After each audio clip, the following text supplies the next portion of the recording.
Hello and welcome to the video. In today's video, we're going to do a little custom painting with rattle cans.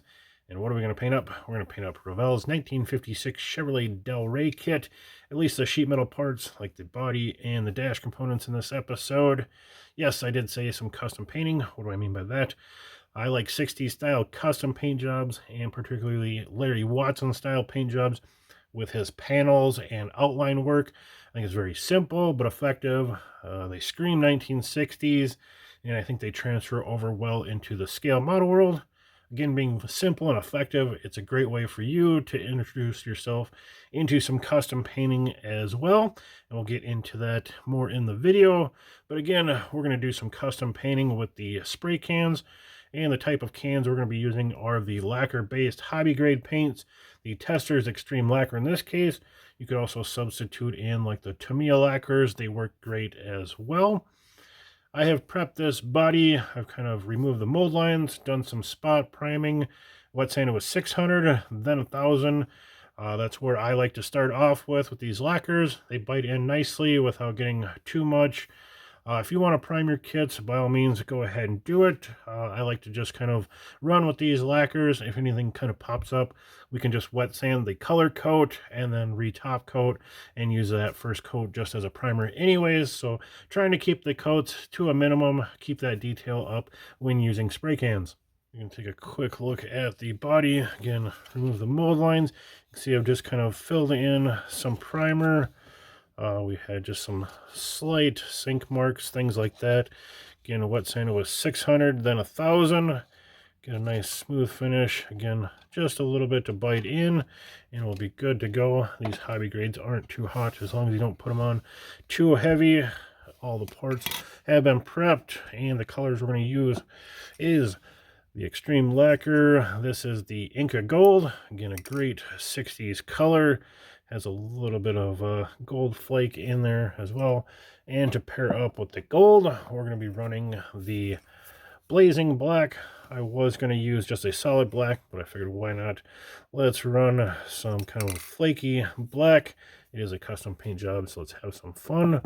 So again, I said we're going to be doing a Larry Watson style. We're going to be running a gold roof with gold outline around the trim, and then the rest of the body will be in black. So in this case, we are going to be running the gold first, the lighter color. Just paint the whole thing gold, then we can mask off our roof and then do our outline work and then come back over with the black. So that's where we're at. It's a pretty simple job, like I said, but very effective. A great little kind of how-to or follow along video for you. I will get this sprayed up in gold and we'll be right back. Alrighty, here we are back with the 56 in the Inca Gold color. I did not record the spraying, as I've already done a full video on how I spray with the Testors Extreme Lacquers. So if you want to see more of a coat-for-coat paint job on how I do it, I will leave a link in the description for that video so you can see the process there. This one's more about laying out the custom paint job and the process that goes with that. But again, we are starting off with the Inca Gold because that's going to be our outline color. Makes the masking a lot easier. Typically, the outline is the lighter color of the two. It doesn't have to be that way. Custom painting allows you the freedom to do it however you want. But again, another reason for doing the light color first is it's always easier to cover that light color with a dark color. But again, you can do it however you want. Starting with the outline color first just makes the masking much more simple. You can do it the other way around, but it's just a lot more labor intensive and a little more complicated in the masking side. But again, we're starting with our outline color. That's the way I'm going to show it to you guys. And what do I mean by outlining? Well, that's pretty much all we are doing. Got a little picture here of a Larry job. It is just basically tracing all of your chrome. Just a nice line all the way around the chrome there. You even follow your front edge if you want to, wheel wells, whatever kind of panels you want. You can even see on this back panel, he went around the chrome. There's a black and white shot here. Again, it's just kind of following your edges with some tape work. Very simple once you break it down to what it is, but it's very effective 60s style paint job. Some will even break it down in the door lines if you want to go that far. However many panels you want to go is all up to you. If Slide down, we do have a 56 here with some of that outlining work. Just added some flames off of that outline. But if you look at the basic outline, again, just following the trim on both sides of it, following that wheel well up around the headlights. We have the silver top. This is going to be very kind of similar to what we're going to do. We're going to have the light color on the roof, light color around the trim. We'll probably follow this body line up and over, just like they've done here. Again, just let the body tell you where to go with your outline with the chrome or edges of body panels. So now how are we going to create those outlines or those panels? Well, the most important part of custom painting is having good quality masking tape. We'll start over here. This is what we call the vinyl tapes. It allows for curves and bends. There's multiple sizes. Two of the brands that I use is Green Stuff World and the Tamiya tapes. You can get a variety of sizes. The Tamiya, we have the 2mm, 3mm, 5mm. We've got a 1mm here from Green Stuff World. We've got a couple of others. I think these are just 1 and 2s, maybe a 4 or 5 there. So again, that vinyl stuff allows you to kind of bend corners, do things. Key there is to not stretch it too much going around curves, as it'll kind of try to retract like a rubber band.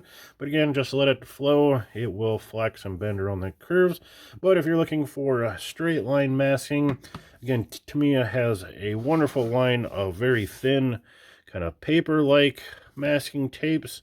Again, these won't kind of bend your curves as much. I can get this one to peel off, but it is super thin.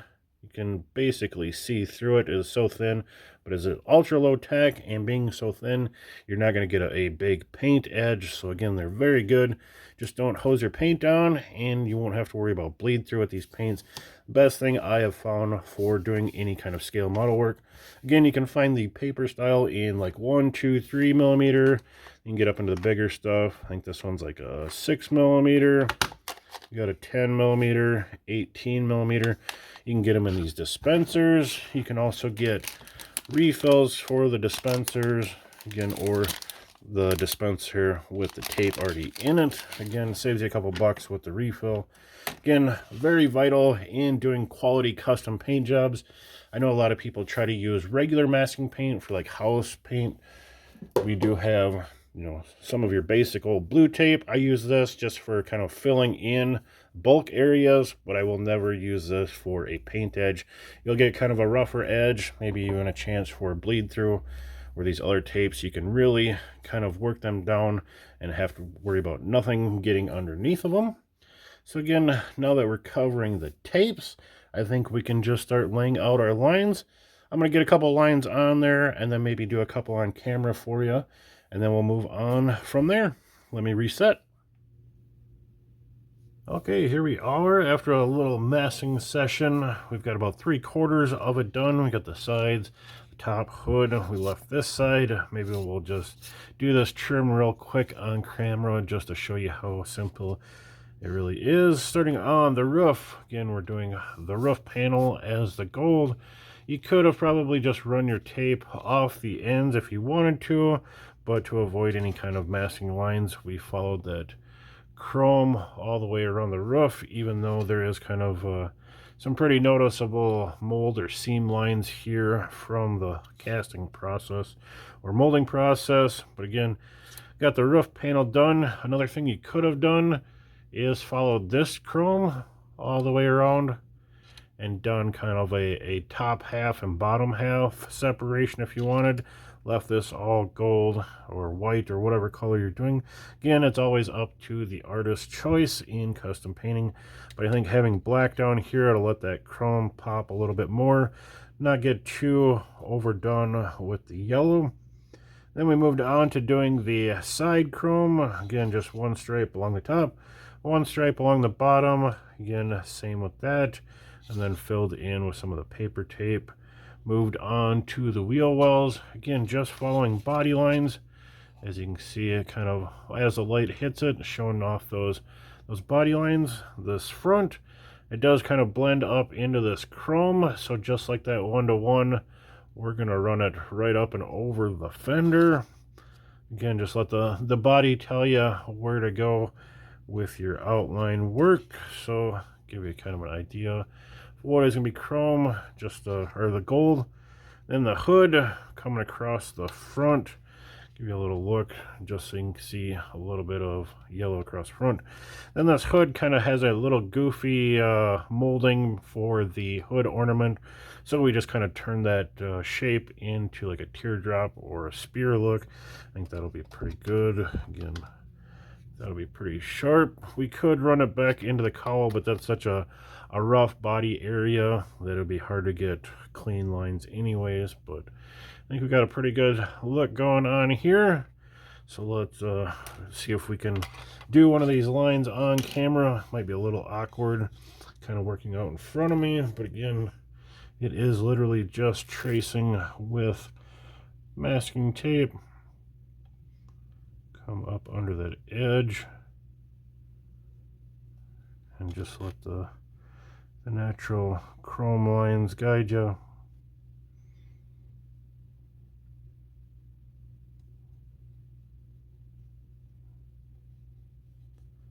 A little tricky trying to hold everything out in front of me, but we'll get through it.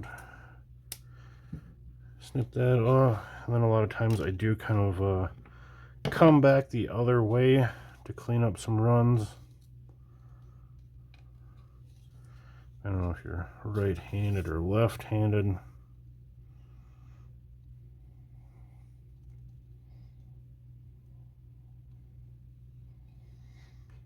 There we go. Got a pretty good line. You see, you got a pretty straight line going on there.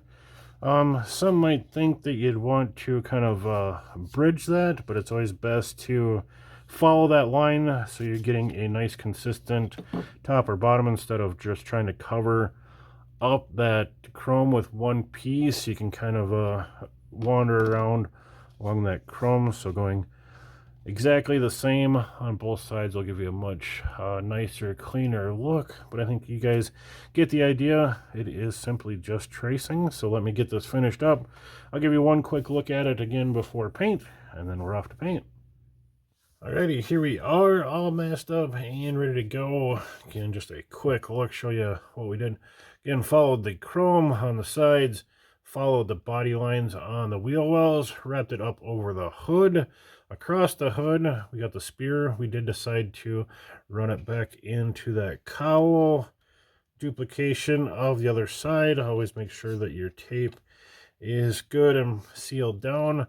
I thought about trying to run this across the back, but I think we'll be good. Sometimes a little less is a little bit more. Again, that's all going to be gold that is under the tape because we're going to top coat it with the Extreme Lacquers Blazing Black. Again, a little bit flashier of a black. We are a custom, so we can get away with being a little louder and getting noticed. That's what they're all about, right?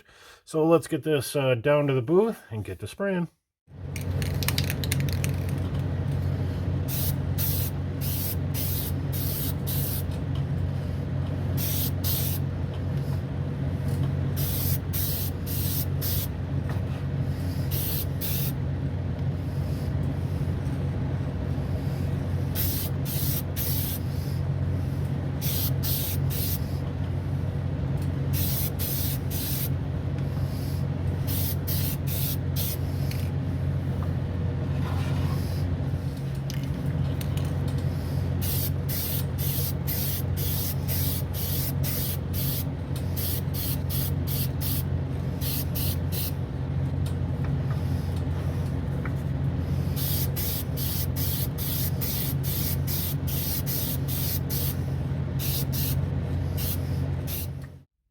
Okay, here we are post black session, and obviously have unmasked the car. Get a pretty good look at what our final product is going to be with that black metallic and our gold. Looking pretty good there. Definitely Screams of the 60s with those colors. Black's a little bit flashier than maybe you would have seen, but it's all fun. It is model cars. Once we start adding in that chrome, I think this is all going to break up nicely. Going to have a really good look, obviously with the mid-50s car. We got a ton of chrome work to do along the way, but otherwise I think we're looking pretty good. I will admit it got a little heavy with the last coat of black, kind of getting rushed towards bed. Can't really see it on this side. It goes over here. You can kind of see, there you can see kind of a tape edge where that paint started climbing up the tape, kind of get a little bit of a rougher edge, but we can just kind of rub that down a little bit, knock that loose, and once we start adding our clear, we'll start smoothing up. So again, good quality tape saved us from any kind of bleed throughs. We still have nice clean lines to work with. Just a little bit there on that kind of where it bridges up on the tape, but no big deal, nothing to take care of. Full transparency here, it has actually been 2 to 3 months since we did that black portion of this video. Went to make this part, and when I went to grab the clear coat, I realized I didn't have any of the straight clear. I only had the pearl laden clears like the Testors White Lightning, so it took a couple weeks to get the clear. Then we got busy into other projects, but again, here we are a couple months later, and that's all good because this is a lacquer base, and the best thing about lacquers is they don't have a recoat window. So we could have top coated this within a couple of days, or here we are a couple months out, a couple weeks out. It's all good. Lacquers will kind of lay on top of each other. It will kind of re-wet the previous layer, bite in, and we won't have any issues. But here we are going to be using the Wet Look Clear to top coat this, again from Testors, or if you are using the Tamiya products, there's a TS13, which is a nice product. I just decided to stay with all of the Testors Extreme Lacquers. I like their color choices for these 50s, 60s style kind of custom paint jobs. So again, your choice. I do prefer the lacquers. It's going to work the best for this custom style painting where enamels have a little bit more build, also have a more delicate recoat time. So again, my preference and suggestion is to run lacquers for this custom work. But again, clear coat time. We're going to put 1 to 2 coats of clear on here, and then we're going to wet sand that down, and then we'll probably do our bare metal foil at that point, and then come back and re-clear. Why do I do it that way? It's a really good way to get a final finish. You're kind of taking care of all of your orange peel that might have built up over all of these layers. Also, major importance with tape lines, any kind of custom painting, you're going to get different paint levels, different layer levels. So getting a couple coats on, being able to wet sand that all smooth, and then recoating it, it's just going to give you a much cleaner and better looking finish. So again, we're going to run probably 2 coats clear. We'll see how it goes. I'll let you know afterwards. Then I will show you guys just with the clear coat before I do any wet sanding, just to show you what those tape lines look like before. Of course, we'll do our wet sanding, get our bare metal foil on, and then we'll top coat it again with the clear. So let me get to a couple coats of clear on this, and we'll be right back. And here we are back after our first session of clear coat. Again, transparency. It's been a couple of weeks. This isn't a primary project for me, just something I'm trying to squeeze in along the side of other projects, just to hopefully inspire you guys to do a little bit of custom painting or going a little bit farther with your paint jobs, and a little how-to along the side. But again, just because you're stuck to the rattle cans doesn't mean you can't have fun with your paint jobs. So again, we've got 2 coats of clear on it. I didn't get real heavy or try to get it on super smooth, knowing that we are planning on wet sanding it. But as you can see, we've got a nice gloss already with just a couple of coats. If you wanted to stay here, by all means, it would look good on any shelf or any show table for that matter. But again, we are trying to take it just a little bit farther, go the whole way, but we are looking pretty good. And here we are with the car body. See that gold is looking good. Same with the black. Just a couple of coats of clear just to get some material on there. And important part of this, if you can watch along this color line, you can see you just get a little bit of that tape edge, a little bit of roughness there. and that's what we're trying to take care of by wet sanding and re-clearing. Just going to make the kind of the total package look really clean, really smooth, look like a single layer type paint job. And there you can see it again. We're just trying to get rid of a little bit of that roughness with our wet sanding and clearing. If you want to wet sand and polish, you could do it that way, but I just like the wet sand and top coat of clear, and then we'll knock out any dust nibs if we need to. But otherwise, looking pretty good. I think it's going to turn out pretty nice. As far as the wet sanding, we're just going to do probably 2,000, maybe even go a little bit higher. I don't know how much build we have. We're just trying to, again, knock everything smooth, flat, go slow, take your time, do little sections at a time. And we'll get this knocked out, give you a look after the wet sanding and bare metal foil right before we're ready to re-clear, and we'll be back after this. Okay, gonna pop in real quick here while we're doing our wet sanding. Not gonna do anything on camera, that's not what this video is about, but I figured I'd stage this side up to give you a little idea for those that don't do a whole lot of wet sanding, to kind of get a visual representation of how it goes. Here we've just got a couple of passes on there. You can see it starts to exaggerate your surface with your orange peel or your dirt nibs, things like that, but keep working at it. And then up here you can see we're really starting to flatten it out, but we still got that tape line kind of showing off there quite a bit, so we still got to keep working.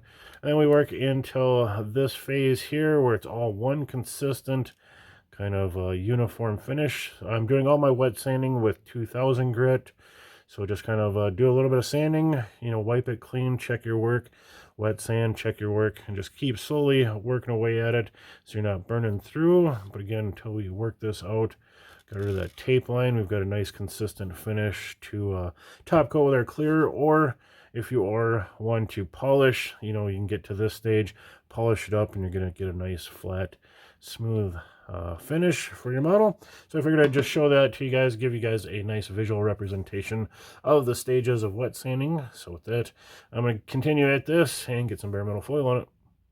And here we are, all sanded down and foiled up before our final coats of clear. There's the hood, got the front chrome lip. We did add a decal to our dash. Of course, we'll clear over that. So, off to clear coat.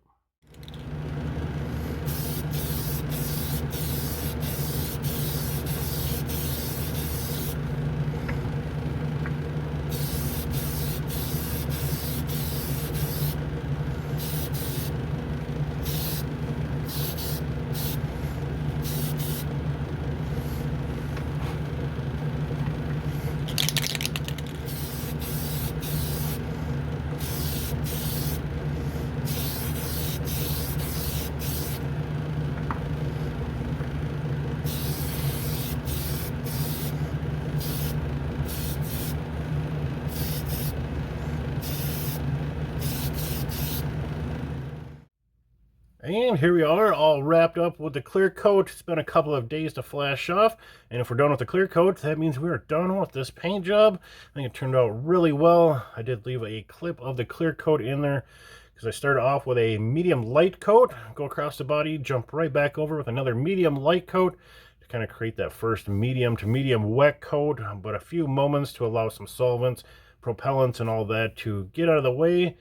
Allow those first coats to flash again for a moment or two, and then come right back in with another medium to medium wet coat, whatever it takes, just to get that clear to all melt in and start to become a uniform finish.